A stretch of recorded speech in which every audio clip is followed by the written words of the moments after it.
হজের 10 দিনের ফজিলত আমাদের সবাইকে মনে করে দেওয়া লাগবে। ঠিক আছে, অনলাইন অফলাইনে সবাই প্রচার করবেন। এই 10 দিন নেক আমলের জন্য একটা উৎসবের উপহার আল্লাহর পক্ষ থেকে। এই 10টা দিন যেন আমরা আল্লাহর পক্ষ থেকে এই উপহারকে কাজে লাগাই, বেশি বেশি নেক আমল করি, পরকালকে গুছিয়ে নেই। তারপর ইনশাআল্লাহ আল্লাহ পাক এরকম কিছু অকেশন সৃষ্টি করে দিয়েছে, এমন কিছু উৎসব আল্লাহ পাক সৃষ্টি করে দিয়েছেন যেখানে মানুষ আমল গুছিয়ে আবারও আল্লাহর পথে ফিরে আসতে পারে। আমার কথা কি বোঝা যাচ্ছে?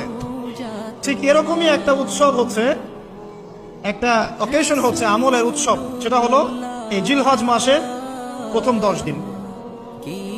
এই জিলহজ মাসের প্রথম 10 দিন সম্পর্কে আল্লাহ পাক সূরা ফজরের মধ্যে শপথ করেছেন, ওয়াল ফাজরি, ফজরের কসম, ওয়া লায়ালিন আশর, এবং এই 10 রাতের কসম। এই 10 রাত বলতে এখানে জিলহজ মাসের এই 10 দিন এবং 10 রাতকে বোঝানো হয়।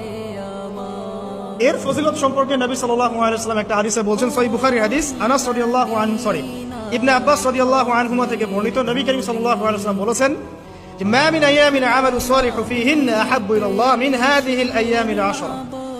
আল্লাহ পাকের কাছে এই 10 দিন অর্থাৎ জিলহজ মাসের প্রথম 10 দিনের নেক আমল যত বেশি প্রিয়, আল্লাহর কাছে জিলহজ মাসের প্রথম 10 দিনের নেক আমল যত বেশি প্রিয়, অন্য কোনো আমল এত বেশি প্রিয় না।